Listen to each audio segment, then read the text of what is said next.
Bonjour messieurs, dames. Cette vidéo pour vous parler d'un accident de car scolaire avec des blessés et le décès d'une jeune fille de 15 ans. Je vais vous lire l'article. Ensuite, je vous donnerai mes avis et mes conseils. Accident d'un car scolaire en Eure-et-Loire. Le conducteur contrôlé positif aux stupéfiants est placé en garde à vue. Le conducteur du car scolaire impliqué dans un accident mortel ce lundi 30 janvier en Eure-et-Loire a été contrôlé positif aux stupéfiants.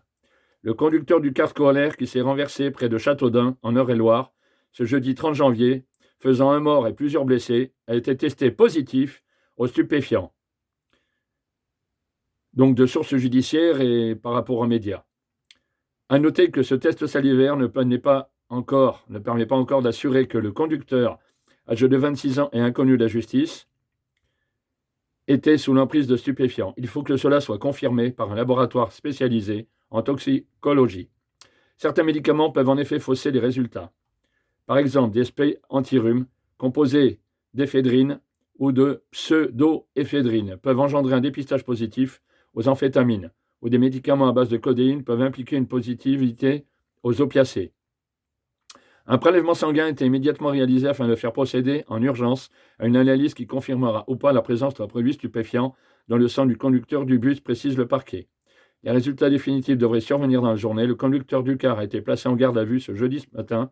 Durant celle-ci, il a avoir cherché à éviter un autre véhicule, provoquant l'accident dans cette manœuvre.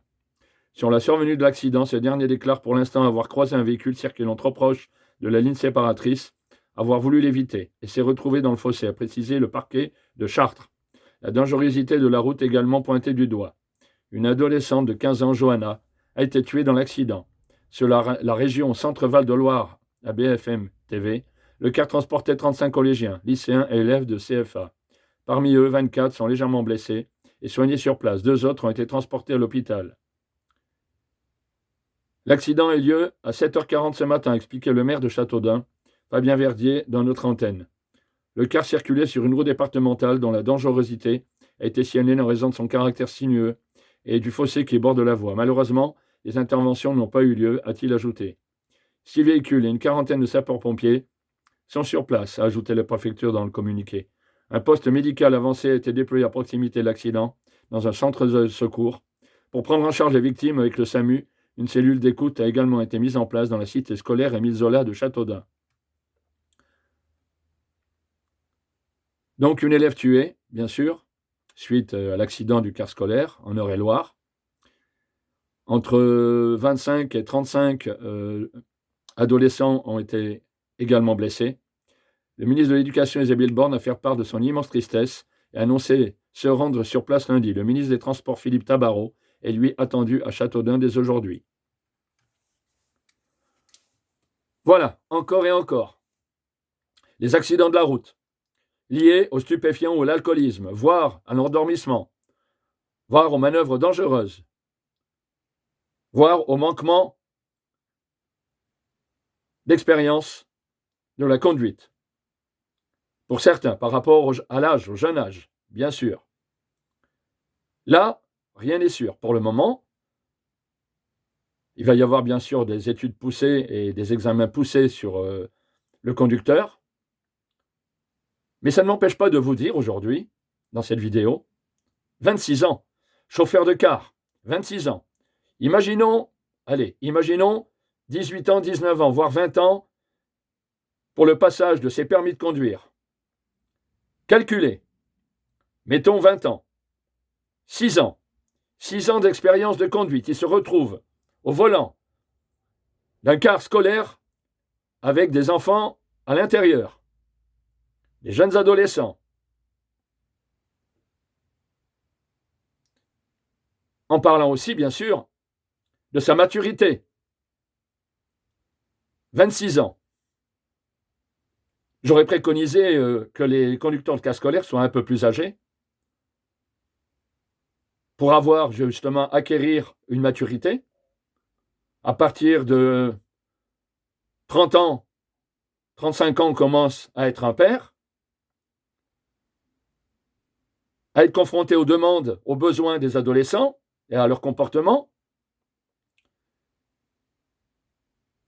Et concernant, bien sûr, l'expérience de la conduite, mettons 20 ans, 6 ans d'expérience de conduite sur la route, c'est très peu.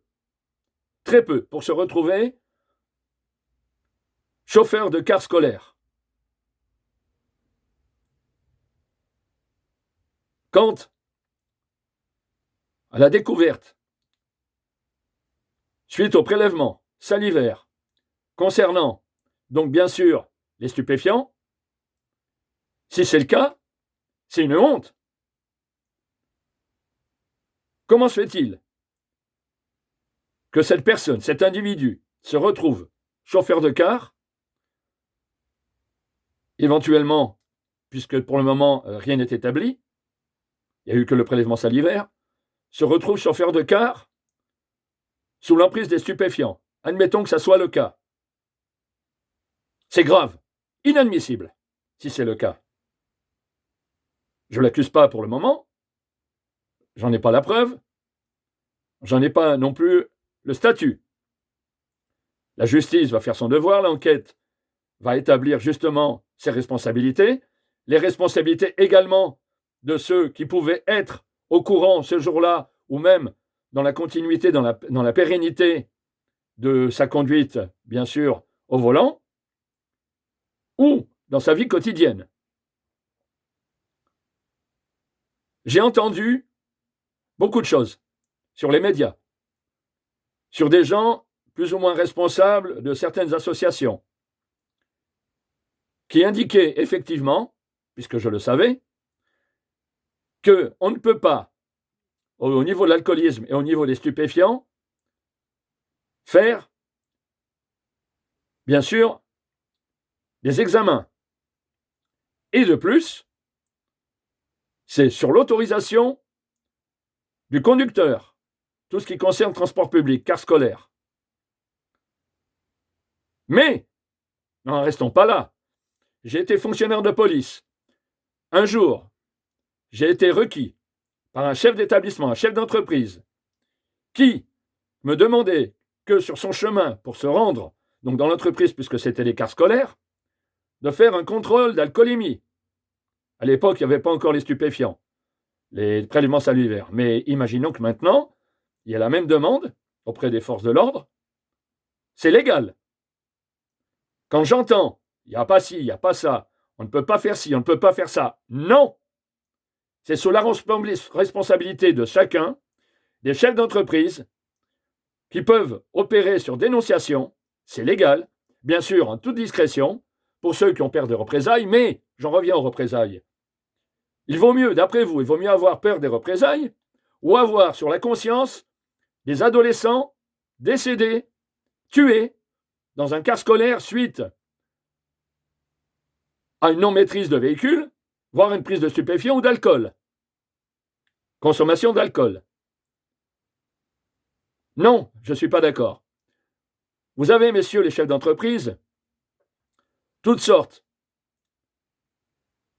on va dire, de modes pour assurer justement votre intégrité et assurer la discrétion. Vous pouvez requérir la force publique discrètement afin de faire des contrôles avant de rentrer dans l'établissement, dans l'entreprise, avant de prendre le volant d'un car scolaire. J'ai été requis et c'est légal. Je me souviens d'ailleurs que nous avions fait donc effectivement le contrôle de cette personne et il s'est avéré positif. Imaginons, si je n'avais pas fait mon travail, si ce chef d'établissement ne nous avait pas requis à l'époque, il y a plusieurs années, imaginons la suite. Qu'est-ce qui se serait passé? Un accident. Pour non-maîtrise de véhicule, il aurait pu tuer des gens sur la route par rapport à sa consommation d'alcool. Je voulais dire également que là encore, une jeune fille de 15 ans qui avait tout son avenir. Imaginons aujourd'hui la souffrance par rapport à son décès, de sa famille, de ses proches, de ses petits amis, de ses petites amies. du drame psychologique dans son entourage, aussi bien donc au lycée ou à l'école où elle était. Imaginons sa famille. Elle avait un avenir devant elle. Quant aux blessés, on va dire entre 25 et 35, parce que j'ai entendu plusieurs chiffres, des blessés, 25 à 35. Je ne parle pas des dégâts matériels, mais ça, à côté de la vie humaine, ce n'est rien. On a les assurances. Je m'adresse donc à tous les intervenants, messieurs les politiques, les chefs d'entreprise, je vous en conjure. Ne gardez pas pour vous des renseignements sur ces personnes qui prennent le volant dans les cars scolaires. Imaginez la responsabilité. N'oubliez pas, pour les chefs d'entreprise, les personnes qui pourraient être au courant des agissements délictueux pour les prises de drogue, pour les consommations d'alcool, vous seriez responsable. Si vous étiez au courant, si c'était établi par la justice que vous étiez au courant, lors de la prise du véhicule, que votre salarié était sous l'emprise de l'alcool ou des stupéfiants. Ça, les enquêtes le déterminent. Attention. Et pensez également à votre conscience, à vos problèmes de conscience, à votre responsabilité également, par rapport au décès d'un adolescent, de plusieurs adolescents. Ça suffit. Là, j'ai vu en 2 jours 2 cars scolaires. Un qui a fait un plongeon de 20 mètres, et là, dans l'Eure-et-Loir, de nouveau, en 2 jours. C'est inadmissible. Donc, je m'adresse à tous. Prenez vos responsabilités. N'ayez pas peur d'indiquer, de requérir la force publique. Il y a toujours des moyens. La preuve, quand j'ai été requis personnellement avec mon équipe.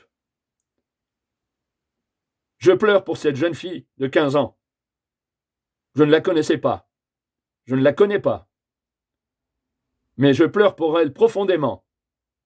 Imaginez, vous qui m'écoutez, messieurs les politiques qui m'écoutez, tous, imaginez que ça soit quelqu'un de votre famille, votre propre enfant, ou, éventuellement pour ceux qui sont plus âgés, votre petite fille.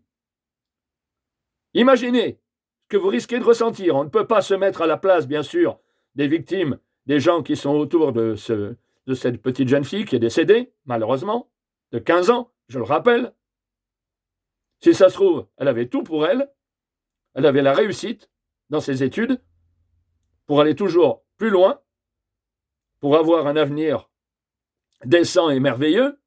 Il est où le merveilleux, là? Elle n'est plus là. J'espère de tout cœur, en tout cas, que ce conducteur n'était pas sous l'emprise de l'alcool, ou voire, comme de tout à chacun les médias le disent, sous l'emprise des stupéfiants. C'est honteux. Quant à son âge, je dis que c'est peu pour son expérience de conduite, pour se retrouver à la tête d'un autocar, un car scolaire qui transporte des enfants ou des adolescents. C'est mon avis. Ça n'engage que moi, encore une fois. Quel malheur. Pour tous ses proches. Je le répète, parce que je suis terriblement affligé.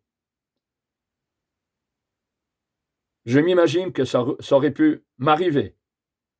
J'ai une famille, il y a des enfants, des adolescents autour de moi. Imaginez la même chose, messieurs, dames.